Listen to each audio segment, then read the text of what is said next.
Hello beautiful people, you welcome back to our channel. This is so sad as many people has been in disbelief, in tears at the death or at the announcement of the death of the passing of the Nigerian gospel singer Osinachi, who was popular for her song EKWUEME. One of the people that were sad and in disbelief were the Nigerian gospel singer Chioma, jeaus, who has cried out over the death of a colleague, Osinachi Nwachukwu, resulting from domestic violence. If you're yet to subscribe to our YouTube channel, we urge you to please click on the red subscribe button and also at the notification bell beside it to get notified when we drop a new video. Thank you. God bless you. The death of Osinachi Nwachukwu came as a big shock to many music lovers and have been thrown into a state of mourning. And taking to Instagram page, the gospel singer Chioma jeaus shared emojis of broken hearts, saying she is so heartbroken and still in disbelief of the sad news. As she wrote, "Osim, I'm so heartbroken and still in disbelief."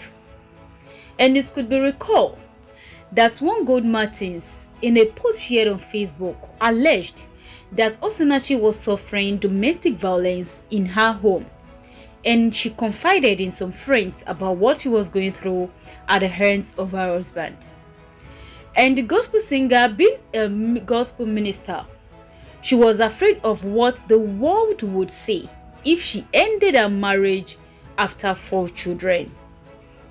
And Gold Martins also alleged that the church would not be ignorant of what Osinachi Nwachukwu was passing through in her home, stating that if she could tell a total stranger, then a pastor must be aware.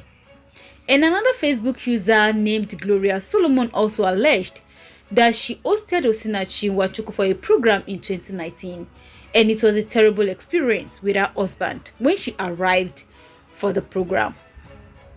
According to Gloria Solomon, the late gospel singer shared scary marital issues with her and how she had to sneak out of her home to honor the invitation. As she added that Osinachi's husband threatened her on the phone and assured her that his wife would not return to his home.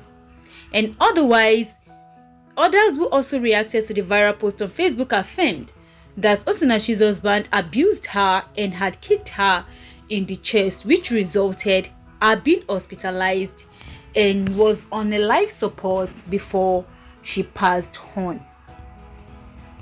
This is a sad occurrence as many people, Nigerian Hollywood industry, Tonto DK, many others have been in sorrow, in tears, and have been saying a lot of things about the tragic incident.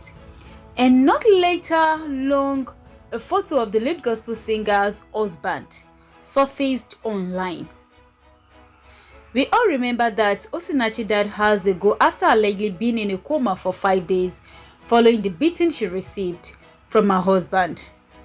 Confirming that she was indeed murdered by her husband, singer Frank Edward recalled one of the times he had a conference call with her and how her husband was jealous of her success and always hit her every time. According to him, a lot of people spoke to her to leave, but she stayed, letting her husband always control which events she goes to minister in and collects all the money she makes. She is always hiding to call people or responding to invitations. I tried my best to help, but she keeps saying, my husband, let me talk to him. I wished it didn't end this way at all," Frank Edward revealed on his Insta story. This was not the first time he had raised his hands on her. He literally turned sis Osinachi to his punching bag as he beat her at will. He made her ministry and life in general hell for her. And according to a show organizer who invited her for a show in Lagos in 2019, said her husband made her appearance at the show impossible, that she had to sneak out of the house to attend the event. And despite making himself a manager, he would lock her up in the house even on days she had events and concerts, so she wouldn't show up at the event despite being paid for it.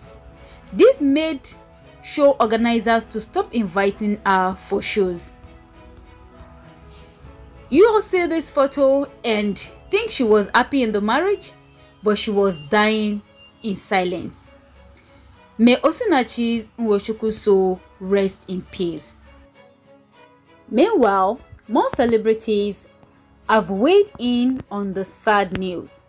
Laura Ikeju wrote, "If he or she abuses you physically or mentally, leave. Physical abuse never ends.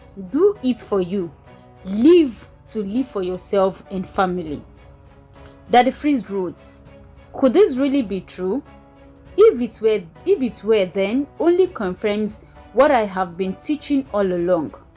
Live a bad marriage. Live a bad marriage." They will say that the Freeze is the Antichrist. If she had listened to me 3 years ago when I was shouting on every mountain and in every valley, she would be alive and well today. What many of you religious consider endurance in marriage is suicide loading. If Father wrote, "As seen on at Instablog Niger, I really hope this story is not true. Because if it is, it only proves that the big church narrative is a failure, while the endurance race marriage philosophy is pure evil." Mary Reminjoku wrote, "Your pastor will not die with you. When he kills you, your family and friends will blame you for leaving, and when you are dead, blame you for staying. Leave, get out, run for your life. You deserve to be happy. You deserve to be alive. Men know they finish. Not all marriages are ordained by God. The God you serve cannot ordain your perpetual torture. Some spouses are demons in human form. Don't let anyone confuse you with Bible quotes till he kills you. Run. I am still shaken by the news of her death. I am angry." Doris Ogala wrote, "She don't die, Abi. They will say keep quiet. Stay in your husband's house. Protect your husband. Endure as if life have duplicates. Kai, God punish whoever that will tell me to keep quiet next time. Fight for your marriage. Protect your man. Protect, kill you dear. Chai. I'm bleeding. This is a big lesson. Learned in a hard way. Kai, I can't even type RIP. Kai."